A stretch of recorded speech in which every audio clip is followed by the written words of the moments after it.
Hi guys, welcome back to Flawless F1. Now today we're going to be looking at the different types of F1 flags. These are the more common known F1 flags because there are a ton of F1 flags. So we won't be going over all of them in this video today. Now the first flag that we're going to be looking at is the green flag. Now the green flag means resume racing. So you will see the green flag at the start of the Grand Prix being waved once the lights are out. You will see the green flag after a safety car period, and it will be waved to notify that the safety car conditions are not in place anymore and that racing is resuming as normal. Now, the next flag that we're going to look at is the yellow flag. The yellow flag tells the drivers that they need to be cautious, no overtaking, slow down, because there could be debris on the track or a car might have run off the track. There was a yellow flag deployed during qualifying of the 2023 British Grand Prix, and Max Verstappen did not slow down and overtook a car when the yellow flag was in place. He did not get a penalty, but he broke the rules. Now the checkered flag is quite a cool flag. It is super iconic in every single type of motorsport, and it signifies the end of the race. So it's a pretty simple flag, but boy is it awesome.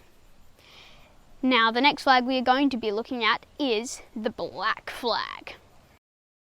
The black flag, it disqualifies a certain driver and it means that they must return to the pit lane immediately and their race is over.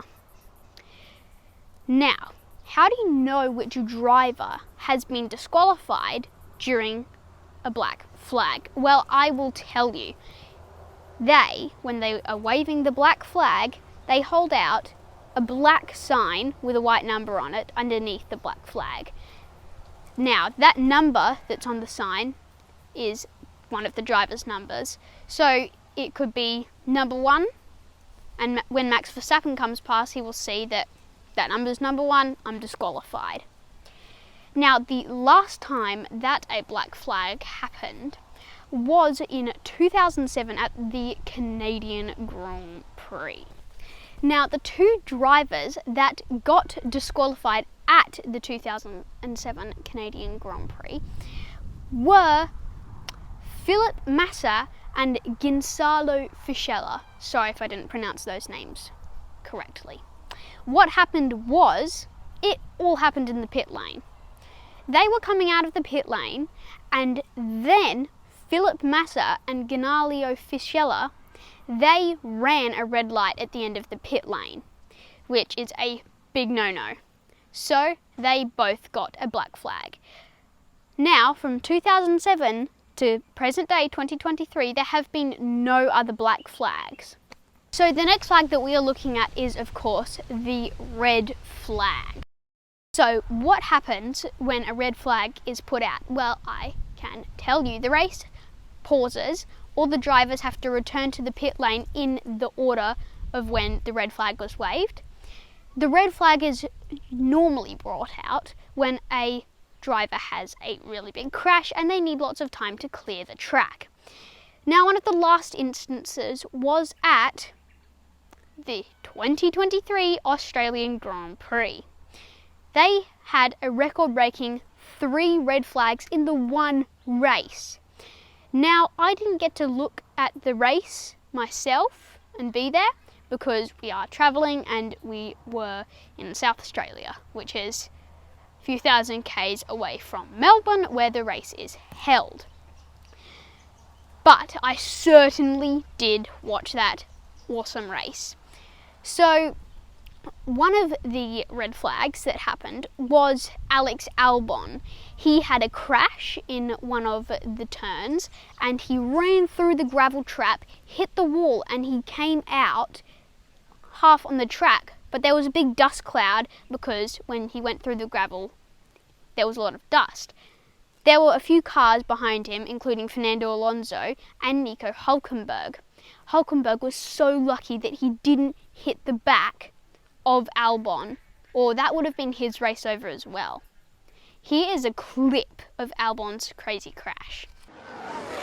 There's Albon just oversteering his way to the barriers at the quick turn 6 now. Scatters gravel all over the circuit, and he's perched there right on the racing line. A little bit scary for him. Driver error from a driver that's been superb so far this weekend, running so well, 6th position, but he's just dipped it himself into the wall there. Pretty scary, huh?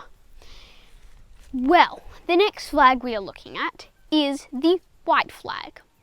This is one of the other very simple flags. It simply just signifies that you are on the last lap. Here's a picture of it. Next is the black and white diagonally striped flag. Now this flag means that you've exceeded track limits. Now, lots of flies.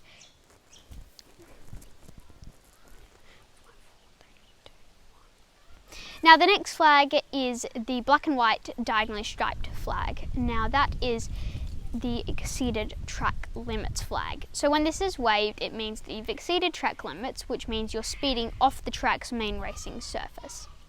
An example of this was the 2023 Spanish Grand Prix. And Max Verstappen came off the track just too far and he got an exceeded track limits flag, but he did not get penalised for it, which was very lucky for him. In Max Verstappen's own words, when he was asked about the incident, he just said, quote, "Some tracks are harder." So the black and white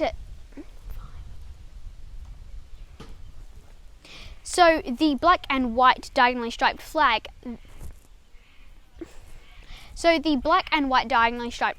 This is the exceeded track limits flag. When this is waved, it means that a car has exceeded the track limits, which means that you have been speeding off the track's main surface. So one example of it was at the 2023 Spanish Grand Prix, where Max Verstappen got an exceeded track limits flag. He did not get penalised for it though, which was very lucky. So the next flag that we're looking at now is the blue flag. So the blue flag hasn't been used very much in F1 history, but it certainly has been used in some instances. Anyway, what does it mean? Well, the blue flag means, so if there's a slow car on the track, the blue flag will be waved, and that means to that car, there are faster cars approaching you behind, let them pass. Now, one example where it was used was at the 2013 Suzuka Grand Prix. And what happened was Fernando Alonso had been given a blue flag, so there were faster cars approaching him, but Fernando Alonso did not listen to the blue flag and he got penalised. So guys, that is the end of the simplified version of Formula 1 flags. I really hope you enjoyed the video. Please give it a like and a subscribe. It helps us so much to get the channel off the ground. I would deeply appreciate it. Thanks guys, see you in the next video on Flawless F1.